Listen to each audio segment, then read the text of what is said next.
Okay, today I want to talk to you about the role of technology and the negative effects it's having on the youth.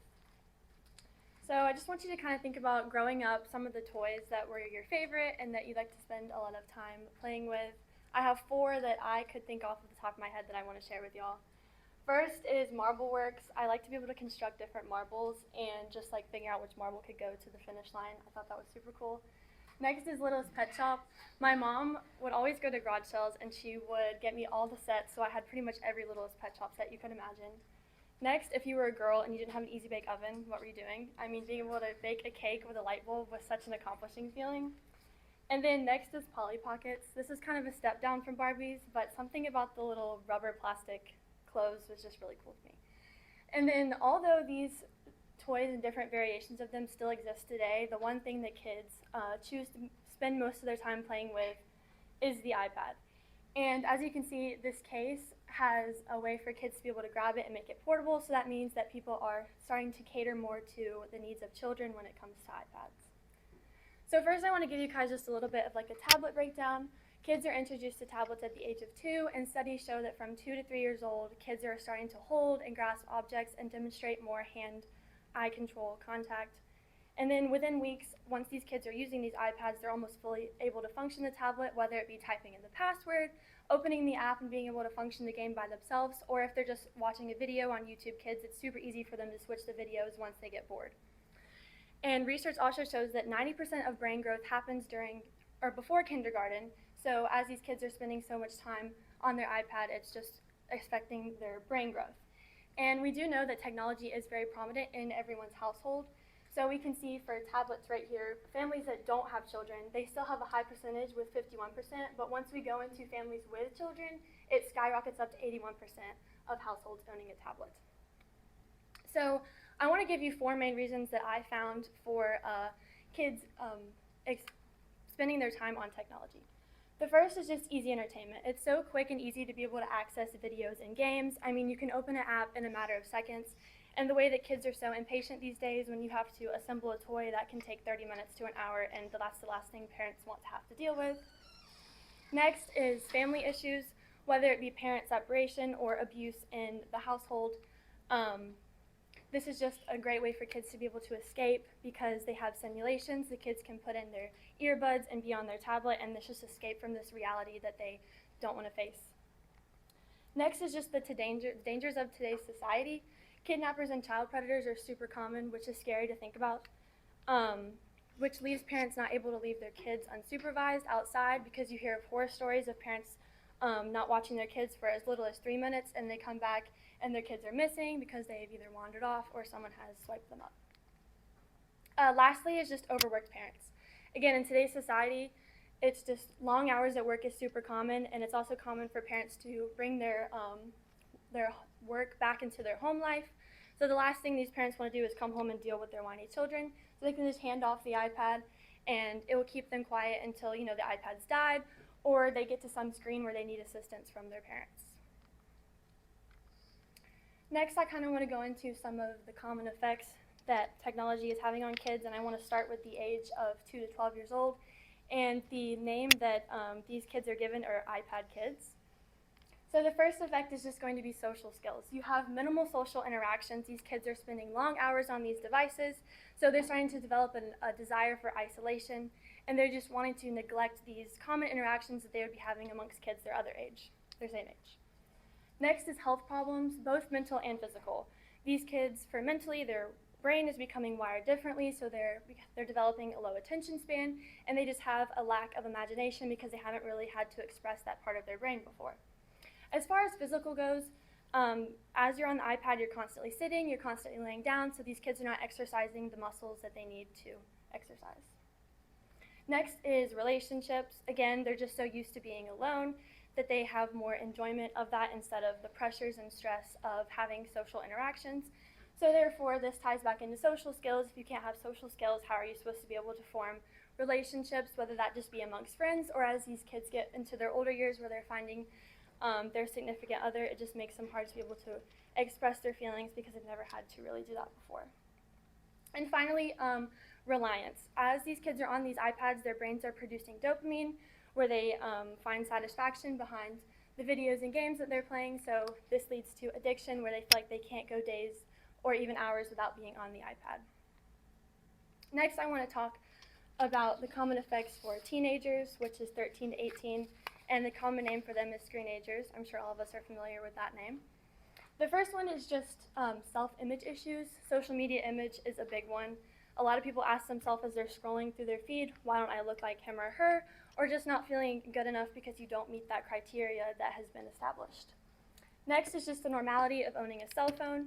I mean, you'll walk around and you'll see a little girl owning an iPhone 15 and you're wondering why in the world she has that. And then just the pressure of participating in different platforms, the big three, Snapchat, TikTok, and Instagram. If you don't participate in that, everyone views you as uncool or you don't fit into certain friend groups because you aren't on that platform. Next is just addiction. This addiction continues into these ages and it progresses. Constant need to check your phone. I'm sure all of us has checked our phones multiple times today. I'm guilty myself.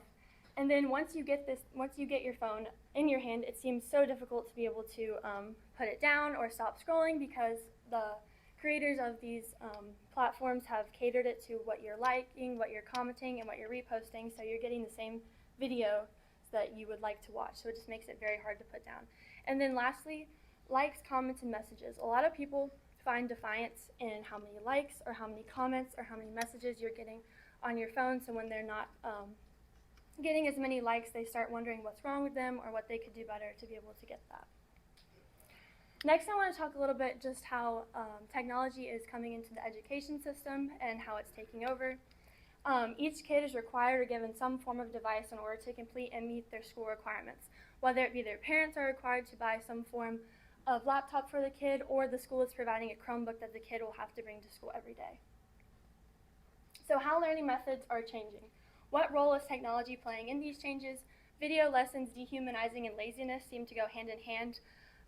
It's just allowing technology to replace the role of the teacher, so therefore there is a lack of student-teacher interaction, and these kids aren't able to develop through problem-solving skills of figuring out the questions that they are asking. But most important thing I want to talk about is AI programs, that they are able to generate almost everything, and I want to dive into a little bit more about what it's doing in the classroom. So first thing is just lack of motivation. These things can generate papers in seconds. They can solve math problems just by scanning it on your phone. I mean, there's endless possibilities. So kids are starting to ask themselves, well, if I have access to this, why would I want to do the work when I can just take the easy way out of it? And then as far as easy access, again, as I stated before, these kids have access to tablets or they have access to laptops because their school is either requiring it or their parents are giving them one. So they're having some type of search engine so they can easily just type in the AI technology they want to use, and then again, it's just simple usage. They just type in the generator search bar the question that they have, and it can answer it in a matter of seconds. So how does this tie into the Bible? In Matthew 19:14, it says, Jesus says, "Let the little children come to me, and do not hinder them, for the kingdom of heaven belongs to such as these." Children are the future of the world. They are very innocent, and they need guidance from adults, and they need help because they don't know what they're doing to their brain just by watching tablets. And in the Bible, Jesus just talks about children so highly and how much he loves them and how much he values them. So that means that they must be important and that we should take that importance as we are valuing what they watch and how they are developing. My problem statement is that parents and schools are failing to familiarize themselves with the long-term negative effects of excessive screen time, which causes children to suffer in the long run. I have 3 proposed solutions that I believe will help children during this. First is just create awareness. I believe that this is just not talked about enough because technology is just something that's so normal in today's society that it's just neglected and it's pushed off and people don't feel like it needs to be stated as much as it should be. Next is just limit time. Although it is shown that technology can benefit kids, I believe that it comes to a certain point where it's just too much and just kids need to take breaks and they can't be on it as long as they are. And lastly, just keep away for as long as possible. As I stated in the beginning, these kids are being access to technology at 2 years old, and I just feel like they just need to allow kids to be kids without adding on early problems that children should not be facing so early. So what is the purpose and why does this matter so much to me? This is my niece Amelia, she's 3, and this is my nephew Jackson, he's 4. Both of them live super close to me, so I see them almost every day. And almost all the time, both of them are asking for their iPad. They both have their own iPads because they used to fight over one of them, so my brother had to buy them each their own. But since Amelia is older, when she doesn't have access to her iPad, she asked for a cell phone so that she can watch videos on the cell phone. The most interesting thing that I've seen from Amelia is that she likes to watch kids on the iPad play with toys instead of her playing with toys herself. And that just makes me worried about what this is doing to their brains, and I'm just their aunt. So technology is continuing to advance, and I can't imagine what it's going to be like in the next 10 years and all the possibilities that's going to happen, and what effects it will have on my kids, and the worries that I will face as a mother. Thank you.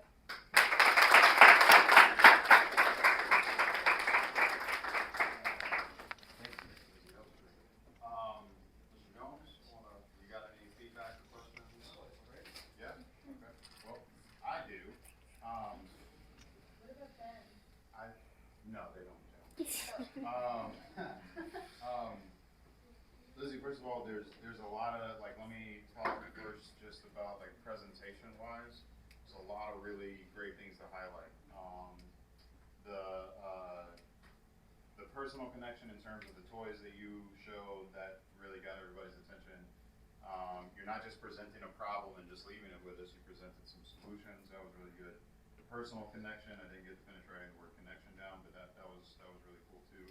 So like that draws us into where it makes your argument much more believable, right? Or not believable, persuasive even. And I think I've made it very clear how important I think discussions about technology are. So you mentioned a lot about screen time.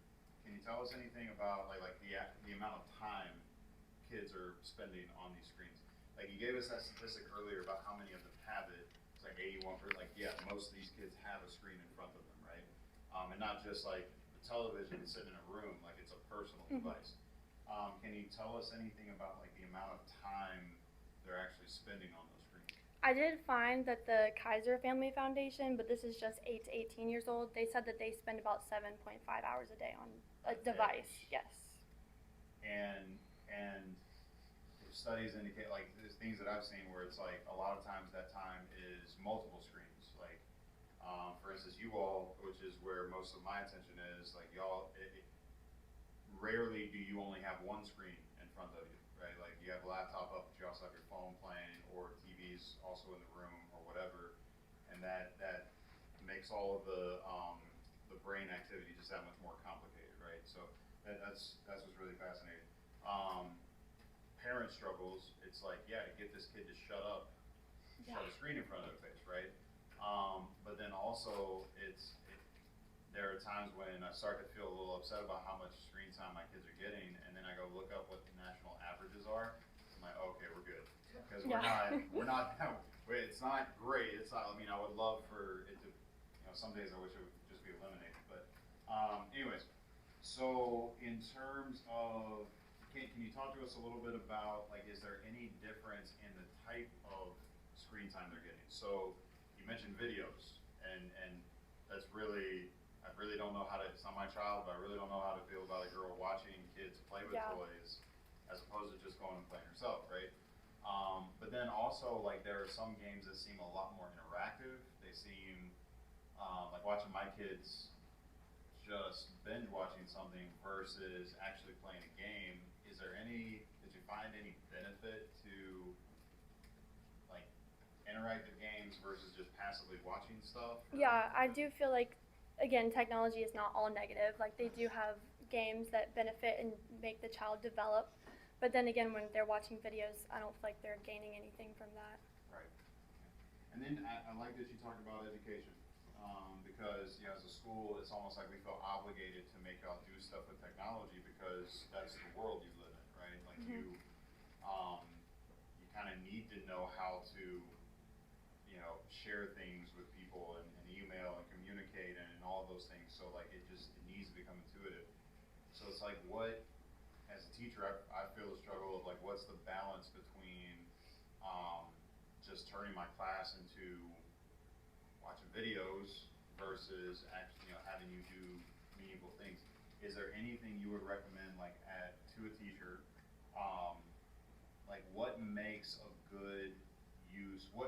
good use of technology in my classroom? I mean, I feel like it's a good way to like not have to use paper as much. Like you're typing instead of, killing the trees, as people say. Right. But I just feel like once you're making the kid watch the video, then what's the point of having the teacher if they're just learning the lesson from that video? Yeah. Amen. All right, so we have time. Classmates, y'all got anything for Lizzy? Any questions, comments, thoughts?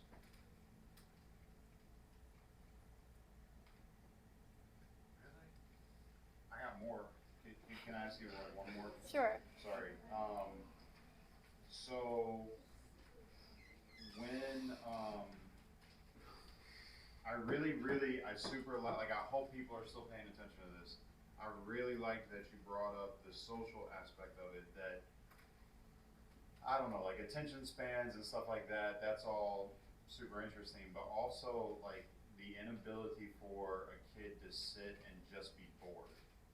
I feel that as an adult. Like I feel the struggle if something's not, if I'm just sitting, I don't have to, but I have friends that have to ride public transportation all the time. They're just kind of sitting there, or you're waiting in an elevator, or you're waiting in line somewhere, and it's like immediately the moment you have to wait for anything, here comes the phone, right? Like I feel it. I'm not immune to it, but also like I had to sit in the back of the car on road trips and just look at stuff out the window, right? Like there's something to being able to sit and be bored, and that you brought up the social interaction thing, I think is really important because I know I want, again, I'm speaking as a father, but I want my kids that when someone walks into the room, I want them to acknowledge that person's presence. Mm-hmm. It just seems like basic human skills, right? And if their head's down or if their face is down on the screen the whole time, that tends not to work.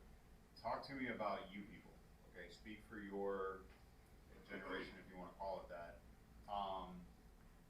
It seems like sometimes y'all are, and this is refreshing to me. It seems like y'all are also dissatisfied with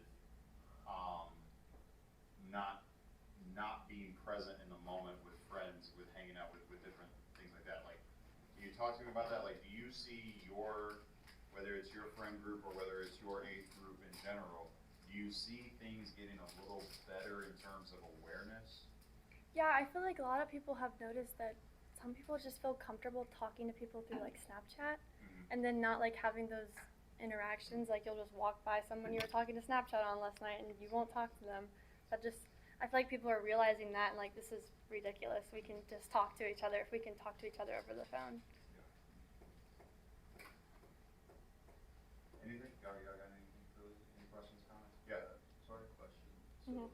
like, what age would you recommend, like, getting a kid like a phone or something? I mean, maybe like 14, maybe 15 probably, I would say. Like when they're starting to drive, when they need a cell phone to go places. But I just feel like, again, you see like little girls with iPhone 15s and you're wondering what do they need that for? My daughter chats with her friends on Facebook Kids, I think it's called. So it's through our profile. Like she's got friends that she went to school with that they don't go to Southside anymore. So she gets to chat. We're friends with their parents, and so she gets to talk to them or whatever. And it's actually like I kind of like the idea. But also she came home the other day. She's in 4th grade. She came home the other day and asked me what Snapchat was. I was like, oh, it's an app. Why are you asking? I always ask why she's asking. And because a friend of hers is on Snapchat now. And I gotta think, a 4th grade girl being on Snapchat is, Yeah. I'm not sure what's happening, like what's going, anyways, yeah, that's interesting, like, if it's out of necessity, that's one thing, but if it's just out of keeping up with everybody else, like, I don't, Mhm. yeah, wow. Yes, London. Do you think the pandemic increased the number of parents getting their kids a phone or iPad? Yes, because we were so isolated. I feel like that was the only way they could, I don't want to say get a break from their children because that sounds awful, but I mean, when you're in a house with children that won't keep quiet, the best thing you can do is just give them a device and hope you can get some like breaks from them. The week that like we went national quarantine, sitting at home, my kids had just finished their school, watching on a laptop basically. And my daughter had her Kindle, and she was wiping rainbow snot from a unicorn's nose. This was the game she was playing. I no idea. I'm like, what is happening to us right now? Yeah, good. That's a good question. Anything else? Yes, Jordy? How do you, so like for kids, like my sister's in second grade, she's gonna be going through this soon. How do you combat like if she's in fourth grade, she's like, well, my friends have a phone, like why can't I have a phone? Even though like I agree with you, like they should have a phone to like me when I didn't get a phone until I was like high school freshman. But like how do you go about that so they don't feel isolated because they don't have that phone? Like what outweighs what? I do feel like that's kind of difficult because, again, if that's your child, you don't want them to feel like they're left out. But then again, if you are aware of what the phone and what the device is doing to their brain, then that's just where the parent outweighs the child and that kind of stuff. Yeah, I've had that conversation with my seventh grader, and he doesn't care. He could not possibly care less. Dude's a huge dork. It makes it super easy. He's the kid that would be just addicted to playing the games. He couldn't care less who else has play. He's just addicted to the games. And so we try to be as blatantly honest as possible. We're not giving you this because here's what happens. And I'm privileged because I deal with you people every day, and they know, like, my frame of reference for them is largely what I see you all going through. And so I've had conversations with both my kids about like, hey, look, just so you know, most of my students are struggling with this kind of stuff, and I would like for you not to have to struggle as long as possible. Kids deserve, and I think can handle a lot more honesty about this stuff than we give it credit for. So much so that my kids know full well that when we're tired, we are more prone to let them have their screen time. Mm-hmm. Also, it's something that's earned, not deserved, right? Like my kid, we have a policy. I literally drew a chart, and maybe I'm just weird like that, but I drew a chart and said, hey, when you prove to me that you can handle this, then we'll consider stepping up and letting you handle that, right? And when we had that was something I read in a book somewhere, and from day one, it's like, hey, if you're playing a video game and it takes me more than 2 times to tell you to turn it off, that game is more important to me, and we're not just gonna have that, right? Because I wanna put in their head the calculus that people should be more important than your device. Now also, that immediately flipped back on me because now, when they come to talk to me and my device is in my hand, I try to check it across the room. You know, I make sure because that kills. We've all been in that situation where we come to talk to somebody and their phone buzzes and you know they reach for it and that moment is dead, right? That personal connection is gone. So it cuts both ways. Do you think it's bad, like with like Twitch streamers or YouTubers, like being in the room for hours a day talking to people like over a computer? Yeah, because I mean, they're not, usually it's like a low lighted room, so they're staring at the screen for long periods of time, and I didn't even get into that, what that can do just to like your eyes and your brain. I mean, that has to be awful for you, especially for long periods of time. Yeah, it's like Twitch is weird. It just gets weirder and weirder, right? But like I've had students where they'll have a whole friend group, online friend group, and then they'll like schedule a meetup. Like straight up, I've had students that will just either they fly out to meet somebody or they have people fly out to meet them, but they'll have a meetup with this friend group that they've been gaming with for years, and it's the testimony that I've gotten from 2 or 3 people is like, you're meeting different people. You're not meeting the people that you've met online. So like anybody that has connections of people that you've met online, you haven't actually met that person. And by the way, anyone that meets you online, they haven't actually met you. Like that's one of these things you got to get out of your head that to meet someone online, you know full well how much work you do on that picture before you post it. So let's just be real and understand everybody else is doing that as well. So you haven't, when you meet a person online, you haven't actually met that person. It just, you gotta say things bluntly sometimes like that. Anything else?